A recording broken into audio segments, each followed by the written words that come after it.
Nakaranas na rin ng pagnipis ng kuryente sa Mindanao, kaya nagtaas ang yellow alert kanina bago bawiin pasado alas 3 ng hapon.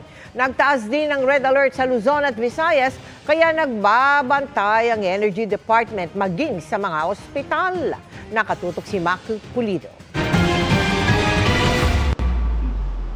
Habang mas umiinit ang panahon at mas tumataas ang demand, buong bansa na ang may banta ng brownout. Sa unang pagkakataon nitong tag-init, naka-yellow alert o manipis na rin ang reserbang kuryente sa Mindanao. May mga oras namang red at yellow alert pa rin sa Luzon at Visayas. Nahigitan na nga kahapon ng Luzon ang peak demand noong 2023. 12,550 megawatts ang peak demand noong 2023, kahapon 13,864 megawatts. Sa taas ng demand kahapon na, nasabayan pa ng pag-trip ng isang transmission line ng NGCP, kaya't nag-offline ng 4 na planta, biglang nagkulang ang supply sa Luzon. Tumaas yung konsumo natin, no? Na-breach natin yung highest peak for the year.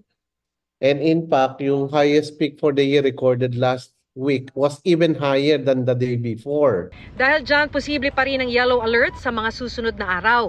Maliban sa may epekto rin daw kasi ang extreme heat sa power system, may mga planta pa rin offline sa gitna ng tumataas na demand at hindi rin maaasahang maitatawid ang sobrang kuryente mula sa Mindanao dahil mataas na rin ang demand doon. Nakikita naman natin na meron na maitatawid natin to. Again, ang yellow alert, hindi ibig sabihin nun na meron na tayong brownout. Pero maaaring tumaas ang singil sa kuryente. Ginagamit na rin ang mga plantang mahalang benta sa kuryente dahil gumagamit ng diesel o bunker fuel. Papatak din sa generation charge kung magpapatupad ng interruptible load program para hindi kaagaw sa kuryente ang malalaking customer tulad ng mga shopping mall. Mas mahal ang impact ng walang kuryente. Kasi even our production capacities ay apektado. Binabantayan ng Department of Energy ang mga vital installations tulad ng mga ospital. Tulad ng East Avenue Medical Center sa Quezon City, isa sa pinakamalaking ospital sa bansa na nasa 1,000 pasyente ang nakakonfine.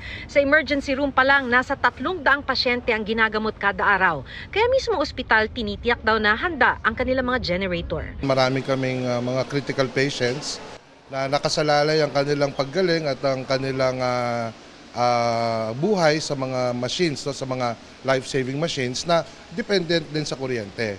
Para sa GMA Integrated News, Maki Pulido, nakatutok, 24 oras.